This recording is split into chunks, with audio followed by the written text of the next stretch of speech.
오늘은 가버나움 회당에 서신 예수님, 가버나움 회당에 서신 예수님이라는 제목으로 하나님의 말씀을 함께 살펴보도록 하겠습니다. 지난 9월 달에 이스라엘 성지 순례할 때 갔던 곳 중에 하나가 이제 가버나움이라는 곳이었습니다. 가버나움. 이 가버나움이라는 말의 뜻은 위로의 집이란 뜻이랍니다. 위로의 집. 위로의 집인데 현재는 황량한 들판이고요. 거의 모든 것이 파괴되어서 약간의 흔적만 남아있는 지금의 그 가버나움이라는 것의 의미는 예수님께서 거기서 사역하셨던 자리라는 의미밖에는 없습니다.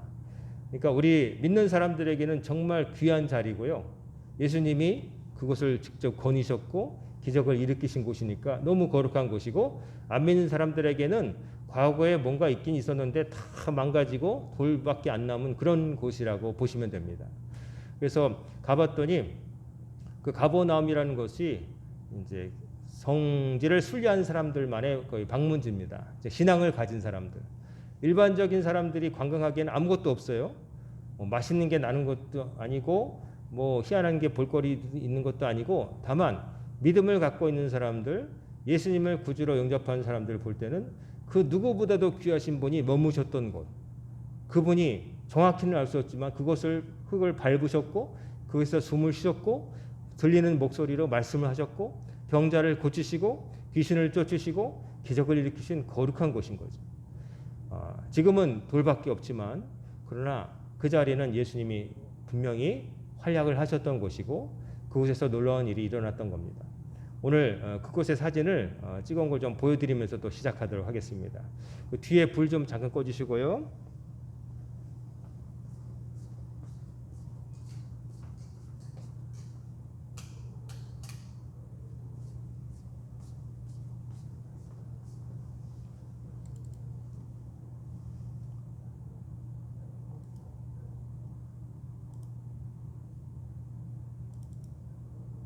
자, 여기가 가버나움이라는 곳에 가면은 가버나움, 카퍼나움, the town of Jesus.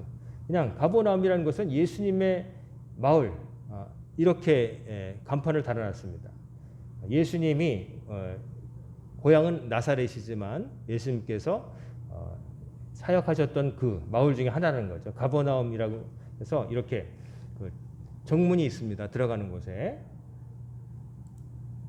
들어가 보면은 이게 과거에 그 가버나움이라는 도시에 사람들이 실제로 주거했던 그곳에 흔적들이, 집터가 이렇게 발굴되어 있어요.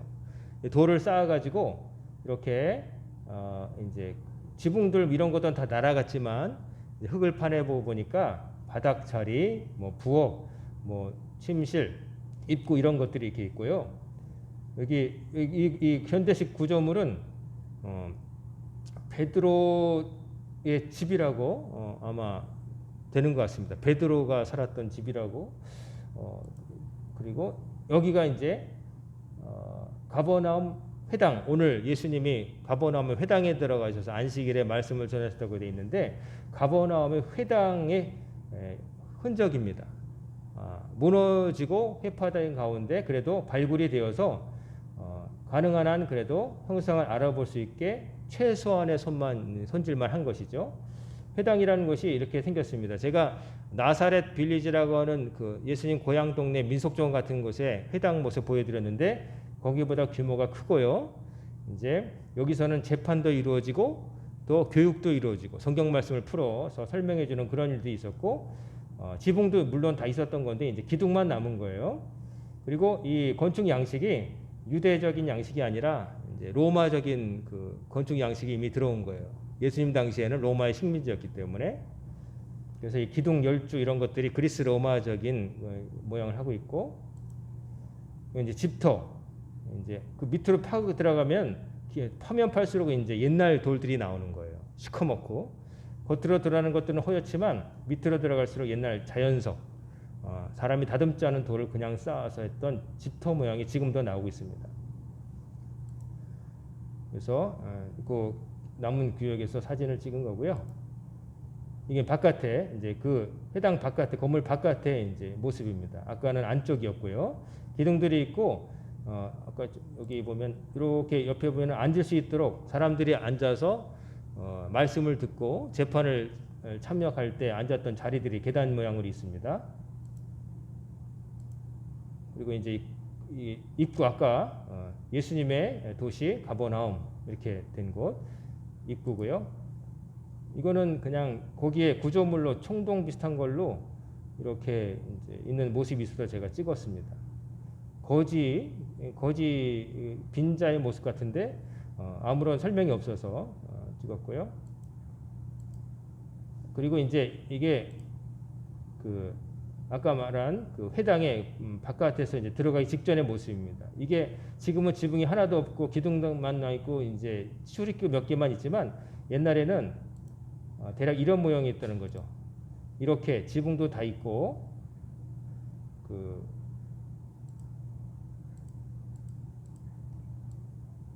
이런 모양이 있다는 거죠. 지붕도 있고 이렇게 기둥 다 있고 출입기 있고 지붕까지 다 있는 이런 모습이었을 텐데 지금은 이제 다 이건 다 날아가고 어떤 모습인지 잘 알 수가 없어서 이렇게 돼 있다는 거죠.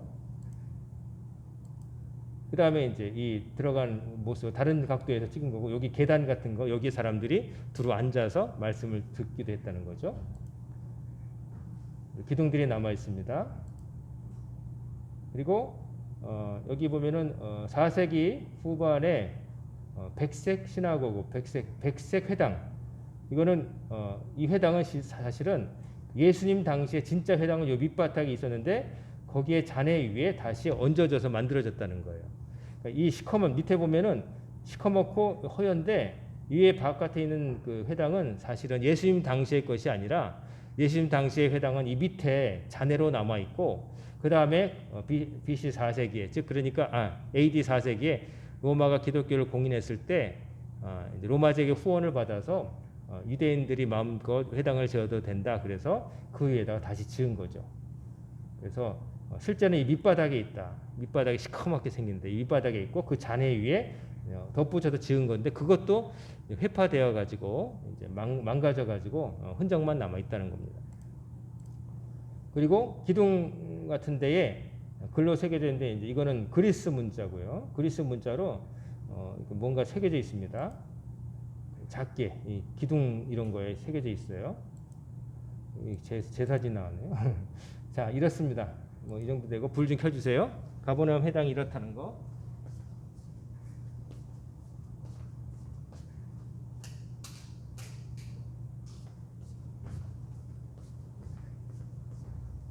자, 이 가버나움 회당에 예수님이 서셨다는 거예요. 오늘 본문 말씀 보면은 21절 보면 그들이 가버나움에 들어가니라. 여기서 그들은 그 예수님을 비롯해서 예수님이 갈릴리 호숫가에서 부르신 그 제자들을 가리키고 있습니다. 특별히 베드로, 안드레 형제, 그리고 야고보, 요한 형제 이런 예수님의 제자들을 데리시고 예수님께서 이제 가버나움 이런 곳으로 가신 건데 가버나움은 갈릴리 호수에 있는 도시입니다. 나사렛과 마찬가지로 다 갈릴리 호수 주변에 있어요. 예수님께서 예루살렘을 향해서 가시기 전까지 주로 갈릴리 호수 근처 가까운 곳에서 다 사역을 하셨어요. 먼 곳까지 바울처럼 막 그런 수천 킬로를 막 가시진 못하셨고 제자들을 부르시고 유대 땅 안에서 가끔 두로와 시돈까지도 가셨지만 북쪽에 소외받던 사람들 있던 곳에서부터 사역을 시작하셨다. 특별히 예수님 출신 고향 자체가 나사렛. 지난번에 우리가 나사렛 회당에 가셨을 때 홀대 받으신 사건을 들여다봤잖아요. 고향에서 예수님께서 안식일에 회당에서 말씀 전하실 때 그 말씀의 훌륭함을 알고서도 고향 사람들은 요셉의 목수의 아들 아니냐? 그 형제들 우리가 다 한다. 이런 식으로 예수님을 무시했었는데 이제 거기도 갈릴리고 이제 가버나움도 갈릴리 지역의 바닷가에 호수에 갈릴리 호수에 가까운 곳이었습니다. 이곳에 이제 예수님께서 제자들과 안식일에 회당에 들어가셔서 가르치셨대요. 안식일에 회당에서 가르치는 일은 랍비들이 했습니다. 랍비라고 하는 사람들은 성경에 대한 소양이 기본 소양이 갖춰진 사람들이에요. 특별히 히브리어로 된 성경의 두루마리를 읽고 해석할 수 있는 사람이 랍비가 되었어요. 히브리어는 그 사람들이 다 쓰는 거 아니냐? 아니었습니다. 예수님 당시 사람들은 아람어라고 하는 그 동네 국제어를 쓰고 있었어요. 그리고 히브리어 조상들의 언어는 잊어버렸어요. 그렇기 때문에 실제 구어로는 아람어를 썼다고 전해지고 예수님도 아람어로 말씀하셨다고 그래요. 그래서 그 아람어를 들으시려면 멜 깁슨 감독의 패션 오브 크라이스트라고 하는 영화 보시면 거기서 일부러 고증을 해서 배우들이 아람어를 쓰게 만들었대요. 희한한 언어가 나오는데 그게 아람어예요. 자, 아람어를 쓰고 있는 사람들 앞에서 이스라엘 나라가 그 전에 망해가지고 포로로 가서 포로 생활했잖아요. 그때 다 이제 조상들의 말을 잃어버린 거예요. 후세대들이. 그리고 히브리어를 모르고 아람어를 아는 거예요. 그래서 그 히브리어를 아는 사람들은 소수였고 그 사람들이 히브리어로 기록된 두루마리에 적혀진 문서를 특별히 모세 오경, 창출, 레민, 신 이 5권 그 사람들이 토라라고 하고 있고 해석상 모세 오경이라고 모세가 지었다고 하는 5가지 그거를 읽고 해석해 주는 사람들이 랍비였어요. 그리고 우리가 성경에 보면 서기관이라고 하는 사람들 좀 자기가 많이 안다고 예수님께 도전했던 사람 중에 서기관이라고 하는 사람들은 그 문서 두루마리를 필사하다가 자기도 모르게 성경에 대해서 많이 알게 된 사람들. 그리고 율법 교사들이 율법사 바리새인들은 그 성경에 기록된 대로 잘 지키며 살았다고 자부하던 사람. 이런 사람들이 예수님에게 도전을 했고 예수님을 자기의 경쟁자로 삼았던 거죠. 자, 안식일에 예수님께서 들어가셔서 가르치셨어요. 나사렛 회당에서는 이사야서에 기록된 메시아에 대한 말씀을 그 말씀이 응하였다. 나로 인해서 이루어졌다는 것을 선포하셨고 여기서도 안식일에 회당에 들어가셔서 가르치셨어요. 안식일엔 누가 왔을까요? 하나님의 말씀을 드리려고 하는 사람들이 왔어요. 특별히 보통은 남자들 왔지만 이때는 많은 사람들이 예수님의 소문을 들고 온 사람도 있었다는 거죠. 근데 사람들이 아까 우리가 살펴본 회당에 건물에 들어와서 앉아가지고 예수님께서 회당을 관리하는 사람으로부터 이제 두루마리를 받으면 쫙 펴고 이렇게 놓고서 읽으시는 거예요. 읽고 그다음에 거기에 담긴 뜻을 해석해 주시는데 무사람이 그의 교훈에 놀라니 이는 그가 가르치시는 것이 권위 있는 자와 같고 서기관들과 같지 아니함이로라. 자, 예수님께서 성경을 풀어 말씀해 주시는데 사람들이 놀랐대요. 놀랐는데 왜 놀랐느냐? 말씀에 권위가 있으셨대요. 권위라고 하는 것은 야, 내 말 들어. 말 안 들으면 혼나? 이게 아니라 사람으로 하여금 납득하게 만들고 동의하게 만들고 따르게 만드는 힘이잖아요. 인정하게 하는 힘. 그 힘이 있었다는 거예요. 예수님의 말씀을 들었을 때 그 누구도 이전까지 수많은 랍비나 마을의 좀 촌장 뭐 이런 사람들이 설명해 줬을 텐데 납득이 잘 안 갔는데 이 예수님의 말씀이 딱 들었을 때는 납득이 확 갔다는 거예요. 아, 그런 말씀이었구나. 놀라는데 또 서기관들과 같지 아니함이라. 서기관들도 성경을 베껴 쓰면서 나름대로 성경에 대한 지식을 알게 되었고 많이 안다고 그랬을 텐데 서기관들이 말씀을 설명해 줬을 때는 사람들이 만족을 못했다는 걸 알 수가 있어요. 뭔가 듣긴 듣는데 석연찮은 거예요. 공감이 안 되는 거예요. 아멘이 안 되는 거예요. 쉽게 말하면. 그렇다고 이런 뜻이라고 얘기해주고 읽어주는데 공감이 안 갔는데 예수님이 오셔서 성경의 말씀을 풀어서 설명해 주시니까 그렇구나, 그러하구나 무릎이 탁 쳐졌다는 거예요. 그래서 사람들이 놀랐다는 거예요. 놀랐다는 건 뭡니까? 평소에 그런 경험이 별로 없었다는 거죠. 맨날 하던 거 놀랄 사람이 어디 있겠어요. 그런 경험이 없었는데 그날도 그냥 안식일이니까 회당에 왔는데 그 고향 가버나움 사람은 아니고 가버나움에서 떨어진 나사렛에서 자란 예수라는 사람이 와서 말씀을 전하신다는데 한번 들어보자 하고 왔는데 놀랐다는 거죠. 그래서 그 말씀에 힘이 있고 그 말씀으로 사람들이 마음이 움직였다는 거죠. 근데 참 재밌는 것은 예수님께서 고향 가버나움에서 갈릴리의 다른 회당도 다니시면서 말씀을 전한 다음에 조금 지나서 고향 땅 나사렛에 가셨을 때 그때는 반응이 어땠느냐? 우리가 몇 주 전에 살펴봤는데 그냥 속으로 의사야 네 자신을 고쳐라 이런 식으로 비아냥거리면서 네가 가버나움에 생한 일을 우리 고향에서 한번 해봐라 이런 마음을 가지고 듣고 있었다라는 기록이 누가복음에 있어요. 그러니까 가버나움에서 행한 일에 놀라웠는데 나사렛에 있는 고향 사람들은 어림풋이 듣고 있으면서 야 거기서 너 대단했다는데 여기서도 한번 해봐 이런 식으로 예수님을 테스트해 보려는 마음으로 다친 마음으로 예수님의 말씀을 이렇게 배척하고 예수님을 밀어내려는 마음을 갖고 있었다는 걸 볼 수가 있죠. 그래서 심지어 나중에 절벽산으로 몰고 가서 예수님을 떨어뜨려 죽이려고 했다. 제가 그 절벽산 모습도 사진으로 보여드렸습니다. 자, 이런 일이 있었어요. 예수님께서 첫 번째 안식일에 말씀을 전하셨을 때 그 말씀에 사람들이 놀랐어요. 그 말씀의 권위와 설득력에 놀랐어요. 그 전에 누구로부터 들었는데도 와닿지 않았던 주의 말씀에 참 뜻이 마음에 닿았다는 것이죠. 우리가 가만 보면은 그 무언가를 배울 때 배우려는 사람에게 납득이 되도록 잘 설명하는 선생님이 있고 더 들으면 들을수록 헷갈리는 선생님이 있고 또 자기도 잘 모르는 것을 막 얘기하는 것 같은 느낌이 드는 선생님이 만날 때가 있어요. 근데 좋은 선생님을 만나면 제자가 기뻐요. 아, 그런 말씀하는 거구나. 이렇게 하라는 거구나. 탁 알아듣거든요. 근데 무슨 말인지 들어도 물론 학생에게 문제가 있을 수도 있어요. 너무 기본 지식이 없어서 어떻게 들어도 기초 지식이 없으니까 들어도 모를 수도 있지만 근데 좋은 선생님은 무식한 학생에게도 그 무식한 사람의 눈높이에 맞춰서 잘 설명해 주시는 거예요. 네가 그걸 모르지? 네가 이걸 궁금해할 거야? 하고 거기를 탁 이렇게 해주는 분이 좋은 선생님입니다. 그래서 자기가 가르치는 대상을 잘 알고 있는 분이 좋은 선생님이에요. 자기가 많이 알고 있는 것도 중요하지만 자기가 알고 있는 것을 상대편도 알 수 있도록 그 사람에게 무엇가 필요한지를 알고 그 사람의 상태를 살펴서 의사로 치면 적절한 약을 처방하듯이 해주는 거. 예수님이 그 가버나움의 회당에 오셨을 때 말씀에 사실은 굶주리고 있었던 사람들에게 말씀을 들음으로 인해서 확 막혔던 것이 탁 뚫리고 뭔가 못 봤던 것이 보여지는 그 기쁨을 선사해 주셨다는 거죠. 여러분과 저에게는 예수님 당시와는 너무나도 다르게 너무나 많은 것들이 있어요.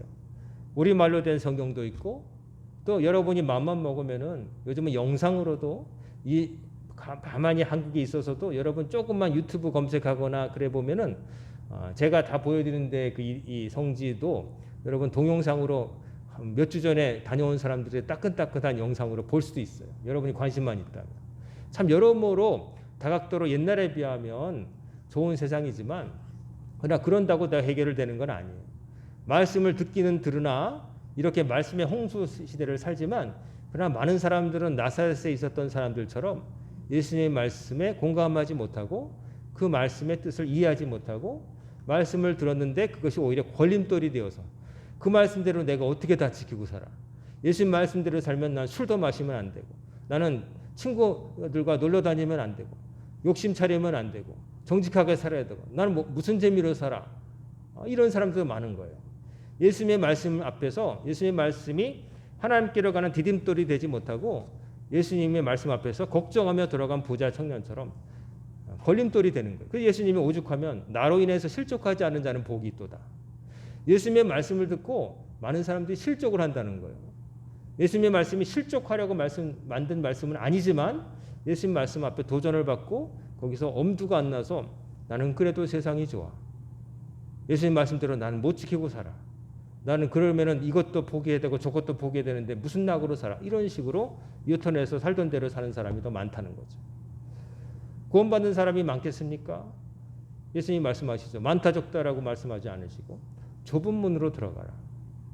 좁은 문으로 가라. 근데 좁은 문으로 가는 길은 길이 좁고 거칠어서 찾는 사람이 적다. 이렇게 말씀하셨어요. 좁은 문을 통과하려면 버릴 것들이 많거든요. 이것저것 이고지고 바리바리 싸가지고는 들어갈 수가 없어요. 근데 버릴 것들이 어떤 것들이냐? 세상의 욕심, 걱정, 근심, 기타 집착 이런 것들을 버리라고 하시니까 세상 사람들이 못 버리는 거예요. 그건 내 몸의 일부와도 같은데 그건 못 버려. 사실은 내 몸의 일부가 아니라 내가 붙들고 있는 것인데 자기 몸이 아닌데 자기 것처럼 구분이 안 된 거예요. 그 욕심과 자기 자신의 삶이 구분이 안 돼서 자기의 수족이라고 생각을 하는 거예요. 그거를 자르면 팔다리를 자른다고 생각해요. 사실은 그거 없이도 살 수 있는데 그거 없으면 안 된다고 생각하고 절대 포기 못 하는 거예요. 살다 보면 참 안타까운 삶을 사는 사람들이 많습니다. 자기 삶에 그 독이 되는데 그걸 포기 못하는 거예요. 그거 달고 있는 한 결국 그게 자기를 망칠 텐데 그걸 못 잘라내는 거예요. 잘라내는데 아프다는 거죠. 근데 안 잘라내면 두고두고 내 몸에 박혀 있어서 나를 나쁘게 할 텐데. 사람들이 암세포는 요만큼만 발견돼도 막 자르잖아요. 굳이 검사 필요 없어도 검사를 여러 번 받아가면서 요만큼 있는 것도 찾아내서 요즘은 막 다 건드려 놓잖아요. 그런 거는 즉시 잘라내려고 해요. 왜냐하면 크게 될지도 모른다고 의사가 말을 하니까. 근데 그런 것들은 철석까지 믿는데 보이는 요만한 암세포는 그게 자기를 해할 거라고 100%, 120% 신뢰하면서도 보이지 않는 암세포보다 내 인생에서 오래 들러붙어 있었고 나를 항상 하나님께로부터 멀어지게 만드는 나쁜 것들을, 습관들을, 습성들을 갖고 있으면서도 그것들을 잘라내지 않고 그냥 두고 살아요. 몸의 질병에 대해서는 그렇게 관심이 많으면서 검사를 3번, 4번 받고 그러면서도 자기 보이지 않는 심령의 그 암세포 같은 것들, 자기를 망치는 것들을 포기하지 못하는 거예요. 그걸 달고 있는 이상 언젠가는 그게 폭발하게 돼 있어요. 시한폭탄과 같아서. 조금씩 독을 먹으면서 독이 쌓여가는데 괜찮을 거라 생각하는 바보지요.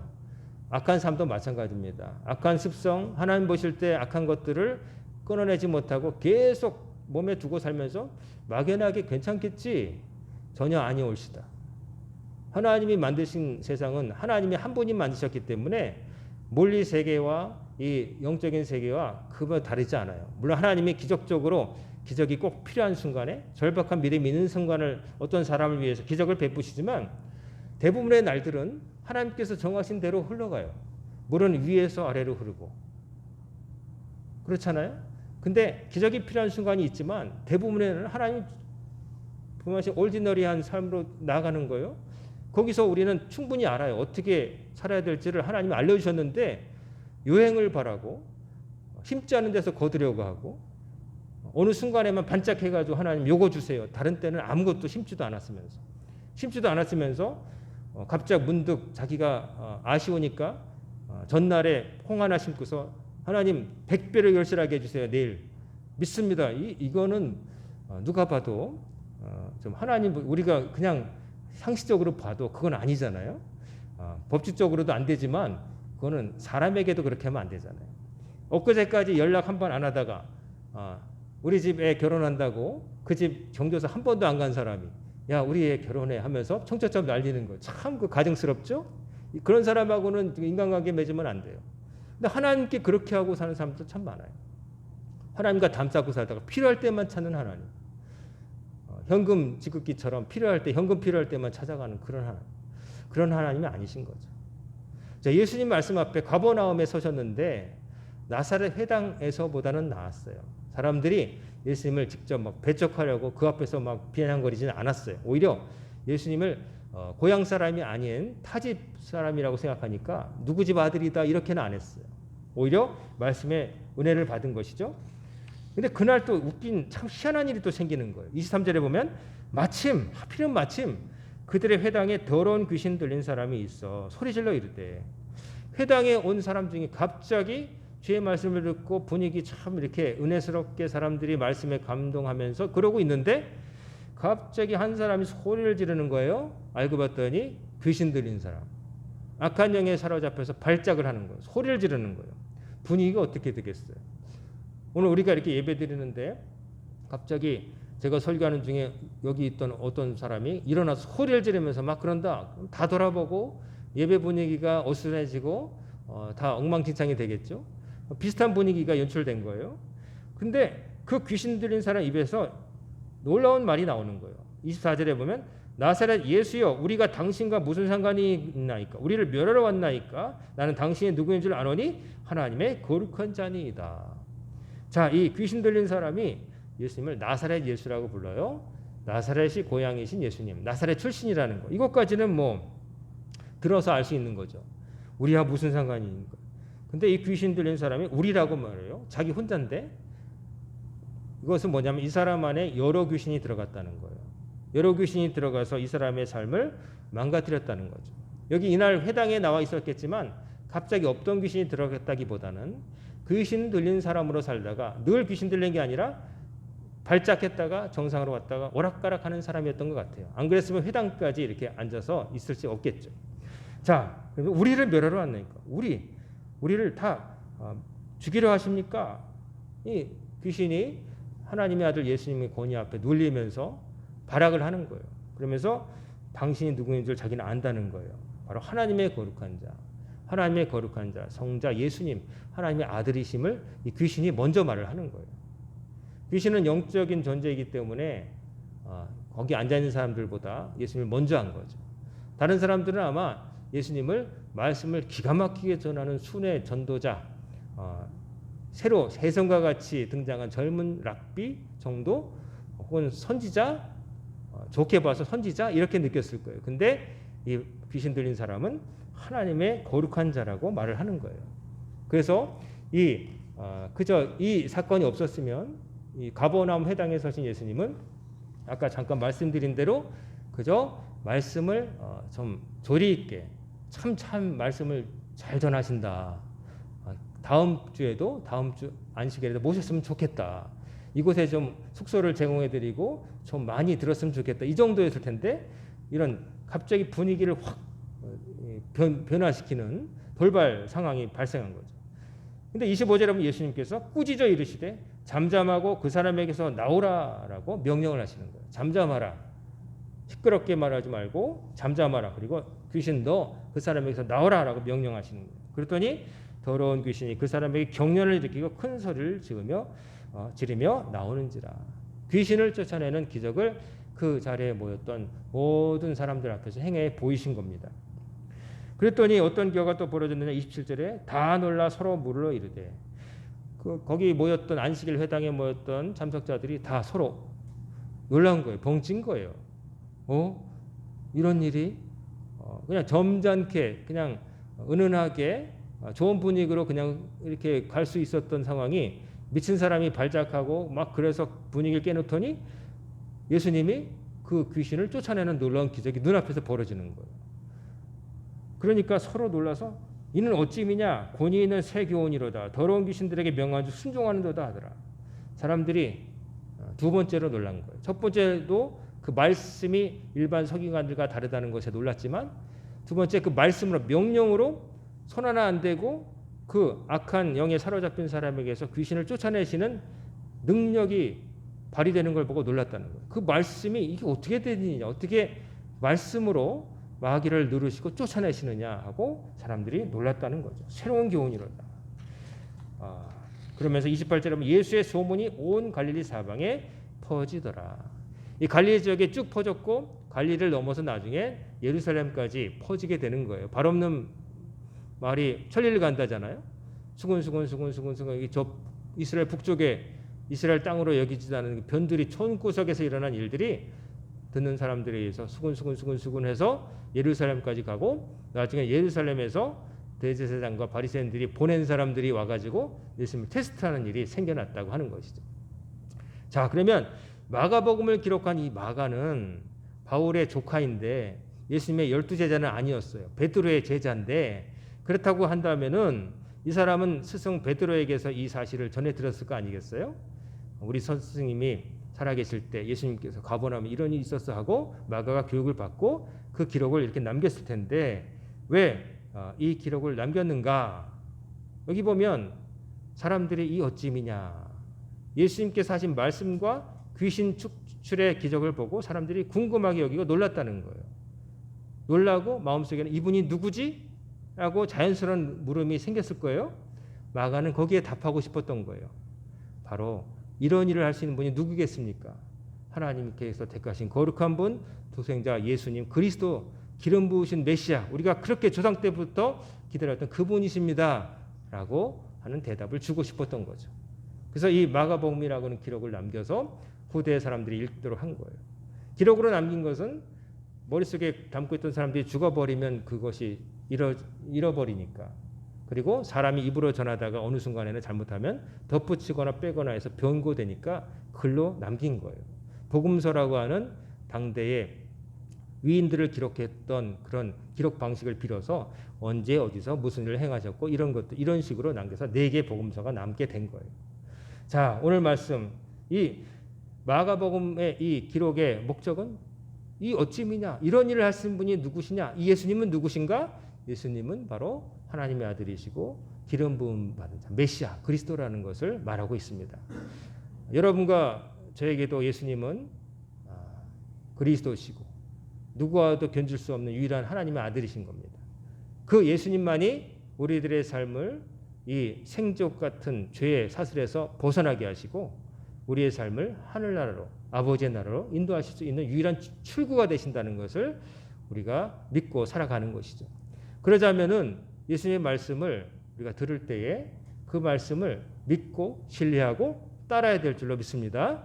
예수님께서 행하라고 하시는 것들 당장 어떻게 지켜? 이런 생각 들 수도 있어요. 어떻게 그렇게 살지?